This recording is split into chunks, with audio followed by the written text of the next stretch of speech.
नमस्कार। ऋषि देवता छंदादि का निर्धारण। पिछले पृष्ठों में ऋषि देवता छंद का सैद्धांतिक प्रतिपादन प्रस्तुत किया गया है। यहाँ उसका व्यावहारिक स्वरूप ऋग्वेद के ऋषि देवता छंद का निर्धारण प्रस्तुत किया जा रहा है। ऋषि ऋग्वेद में ऋषियों की 3 श्रेणियां प्राप्त होती हैं। प्रथम श्रेणी के अंतर्गत वे ऋषिगण आते हैं जिनके विषय में निरुक्त के प्रसिद्ध वृत्तिकार दुर्गाचार्य ने लिखा है। वे विशिष्ट व्यक्ति ऋषि शब्द वाच्य हैं, जिन्होंने मंत्रों का विविध अवसरों पर विविध प्रयोजनों के लिए प्रयोग किया और उनका सुपरिणाम प्राप्त किया।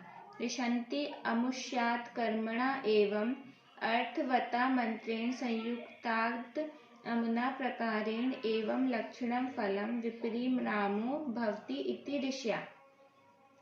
द्वितीय श्रेणी उन ऋषियों की है जिनके लिए आचार्य सायण ने अपने ऋक् भाष्य के प्रथम मंत्र भाष्य में लिखा है, यस्य वाक्यम शाह ऋषि, अर्थात मंत्र रूप वाक्यों के वक्ता ऋषि कहे जाते हैं। इसका तात्पर्य यह हुआ कि जिस व्यक्ति ने अपनी कामना पूर्ति के लिए विविध देवताओं की स्थिति विशेष रूप से की और पूर्ण काम हुए, वे ऋषि कहलाए। जैसा कि निरुक्त 71 में आया, 7.1 में आया, यत्काम ऋषिर्यस्याम देवतायाम आर्तपत्यम इच्छन् स्तुतिं प्रयत्ने। यही भाव वैदिक ऋषि एक परिशीलन के विद्वान लेखक ने अपने शब्दों में व्यक्त किया है। जो भी जिस मंत्र का वक्ता है, चाहे वह चेतन हो, हमारी दृष्टि में कितना ही निकृष्ट हो, मनुष्यतर प्राणी हो अथवा चेतन हो, वह वाक्य ऋषि का है, वह उस वाक्य का ऋषि है। इस दृष्टि से नदी, शर्मा, पणि आदि का ऋषित्व सुसंगत है। ऋषियों की तृतीय श्रेणी उनकी है जिन्हें अलौकिक दृष्टि संपन्न या कृत दृष्टा या सर्वज्ञ कहा जा सकता है। इस श्रेणी में प्रायः देव स्तर के ऋषि आते हैं, यथा अग्नि, वायु, इंद्र इत्यादि। इस ऋग्वेद संहिता में ऋषियों का निर्धारण अनेक प्रामाणिक ग्रंथों के आधार पर किया गया है। जिन ऋषियों के उपनाम अपत्यार्थक या सम्मानार्थक उपलब्ध हुए, उन्हें नाम के पीछे दिया गया है, जैसे अगस्त्य, मैत्रा, वरुणी, देवरात, वैश्वामित्र आदि। ऋषियों की सूची प्रत्येक सूत्र के प्रारंभ में मंत्रानुसार दी गई है। इन ऋषियों का संक्षिप्त परिचय परिशिष्ट 1 में अकारादि क्रम से प्रस्तुत किया गया है। देवता मंत्र दृष्टा ऋषियों ने अपने साक्षात्कृत मंत्रों में जिनकी स्तुति की है, जिसका वर्णन किया है, वे उस मंत्र के देवता कहे जाते हैं। या ते नोच्यते ऋषिर्नोच्यते सा देवता। अनु 2.5 तदाधि नामानि प्राधान्यस्तुतीनां तद्वेतनम्। नि 7.1 ऋग्वेद में मुख्यतः देवताओं की स्तुतियां ही की गई हैं। ऋग्भि एनम महादेवम संसस्ति, ऋचाओं के द्वारा परम ब्रह्म परमात्मा की स्तुतियां की जाती हैं। का संख्या 27.1 ऋग्वेद के प्रारंभिक भाष्य में आचार्य सायण लिखते हैं, ऋचन्ति स्तु वर्णयन्ति वा सतत्वमिति ऋचा सा एव ऋग्वेदा, अर्थात एकमेव सत्य तत्व परम ब्रह्म की स्तुति करने से ऋचाएं ऋक् कहलाती हैं, उन्हीं को ऋग्वेद कहा जाता है। आचार्य सायण आगे लिखते हैं, देव्यतीति देवः मंत्रेण द्योतते इत्यर्थे, अर्थात जो मंत्रों के माध्यम से प्रकाशमान हुए वे ही देव हैं।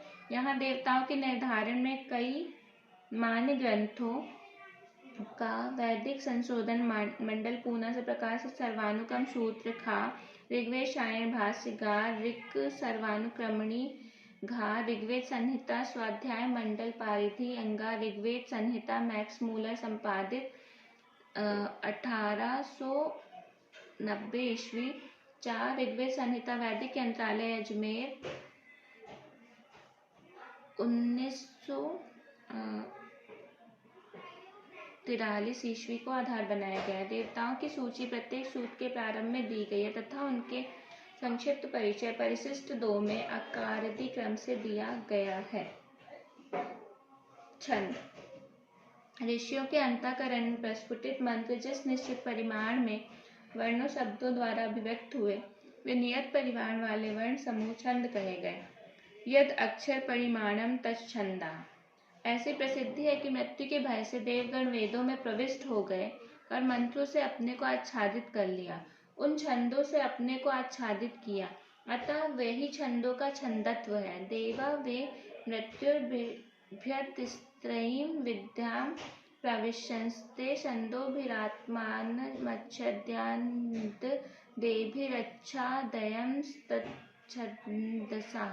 छन्दस्वतः। इसी प्रकार की कुछ एक और मान्यताएं ऋग्वेद के प्रारंभिक भाष्य में आचार्य सायण ने उल्लेखित की हैं, जिनका एक ही अभिप्राय प्रकट होता है कि मंत्रों को मूर्त रूप देने का कार्य जिन वर्ण समूहों द्वारा संपन्न हुआ वह छंद कहलाए। यह बात दूसरी है कि ऋषि चेतना उसने भी देवत्व के प्रविष्ट होने की अनुभूति की। प्रत्येक मंत्र किस छंद में इसका निर्धारण मान ग्रंथों से मिलान करके किया है और उसकी सूची प्रत्येक सूत्र के प्रारंभ में ऋषि देवता के साथ प्रस्तुत की गई है।